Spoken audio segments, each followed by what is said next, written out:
I was 18 years old when I placed my first bet. It was on daily fantasy sports. I always loved watching sports, and I figured that if I watched enough sports, then I would know enough information to be a profitable gambler. At the time, it was choosing players to be on a daily fantasy team, competing against other people who were doing the same to try to win a share of tournament money. Later, it would develop into a sports gambling addiction that would eventually set my life off the rails. But what was it about gambling that was so enticing to me that I would spend the next 6 years placing bets every single day for an average of 7 hours a day? Well, after that first bet, I got really deeply involved with sports gambling. In the beginning, it was solely on one team, the 2016-2017 Warriors. I was convinced that this was the greatest team of all time, and some argue that it actually was. But they were notoriously bad in the first half of games, and I never felt like the gambling lines accurately reflected their skill when setting up for the remainder of that game. Often, they would destroy teams in the second half, and I fed into that. I continued to gamble on them from halftime of each game, and if you know anything about that team, they won a lot more games than they lost. So this led to the belief that not only was I great at gambling, but that I could find all the insights because I found the Warriors. It's not like everyone else on Earth didn't find the Warriors that year, but I thought that I was special. My ego was huge, and I fed into that for years. The first time that I really felt myself getting out of control, though, was when the UMBC basketball team upset Virginia in the NCAA tournament. If you're a basketball fan, then you know exactly what game I'm talking about. But UMBC actually was the 16 seed in the tournament, and for the first time in the entire history of that tournament, they beat the 1 seed. Never had that been done before. So, my mind told me that this was a miracle team, a Cinderella team, as they were being called by announcers all around the world. And so, naturally, I took them to win their next game, and they lost, pretty convincingly, to Kansas State.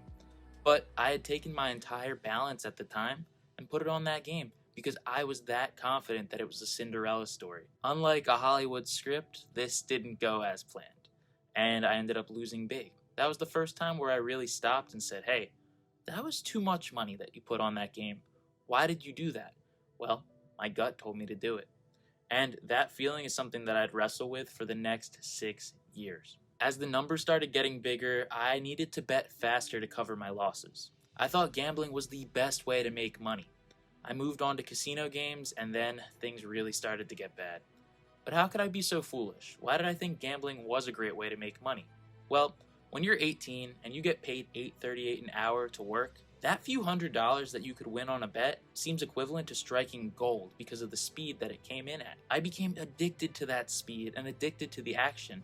The idea that I could keep getting better, having some wins early on, convinced me that that was certainly possible, and that I could even become a professional gambler. After going into debt in 2018 for the very first time, I had to have a very serious conversation with my family. I told them about how much I had lost, and they fronted the cost for me to pay down those debts. I would work that entire summer at Applebee's as a host and driving Chinese food every single day to be able to pay it down before I went back to college for the fall semester. Now, after having such a horrifying experience of working for free all summer, there was no way that I'd ever let that happen again, right? As gamblers, we're so quick to forget the bad times. Anyone who's a sports bettor knows that week in mid-October where all the major sports leagues are starting up again.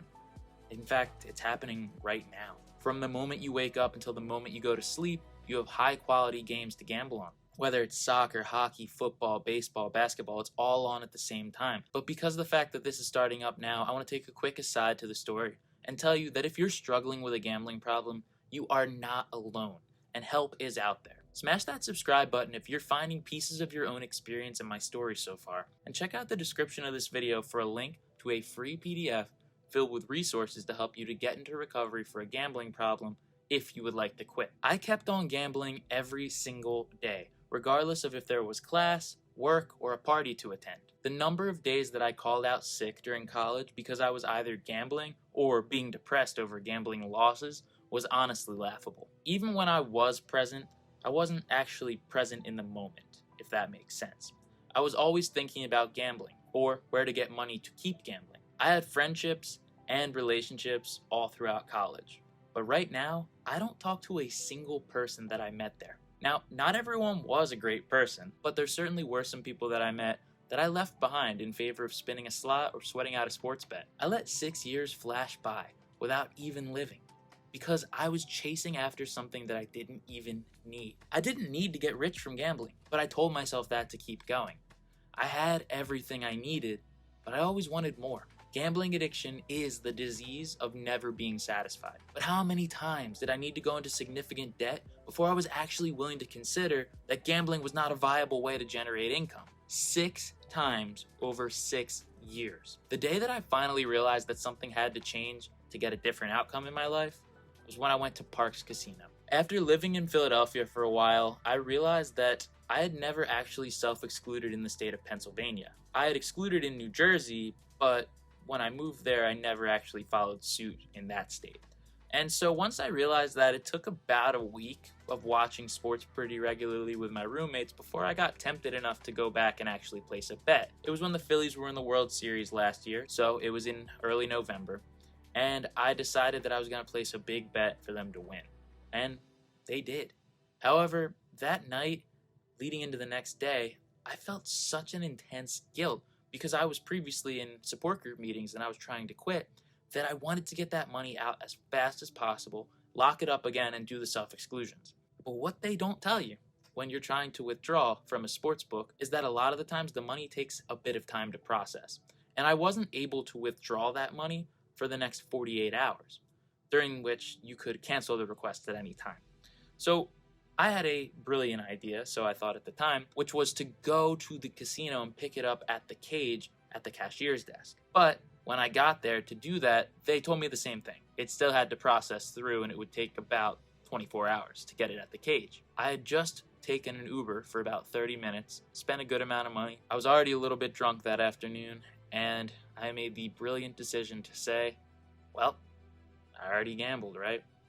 So no longer do I have these days since of sobriety. I might as well gamble in the casino for just the amount that I had won on the Phillies, right? Like if I lost, nothing would have happened, no harm, no foul. Well, I lost that amount in about 5 minutes. And then I got a cash advance on my credit card because I was frustrated, and then more until the credit card was actually maxed out. In 12 hours, it flashed by in the blink of an eye as I spent time going up and down with wins and losses throughout the day in the casino. That day was the longest day. And even though I ended up leaving with the amount that I had taken out on the credit card, what I had failed to consider was how high the cash advance fees would be. In fact, those cash advance fees created enough debt in one day that I had to work 5.5 months of double shifts between my financial analyst job at the time, which was my full-time job, and my bartending job, which was my part-time job. So now I was working 70 to 80 hours a week to cover debts. Again, this was the 6th time something like this had happened over the course of 6 years. What do I want you to learn from my story? Firstly, that gambling is not a way to make money. And if you're viewing it as such, you're already putting yourself in a really bad spot. Gambling is supposed to be entertainment. And if you don't treat it that way, you're in for a world of pain, as every single bet you make, you are supposed to lose statistically. I also want you to take away that I did this at a very young age. It can impact anyone. A lot of times I'll get comments on my posts saying, how much could this kid possibly know? He's only 24. Well, I spent a quarter of my life gambling. So while for someone that's 60 years old, that might have been 15 years, for me, 6 years is a quarter of my life. So I've gained a lot of lived experience of knowing the ups and downs of the gambling industry.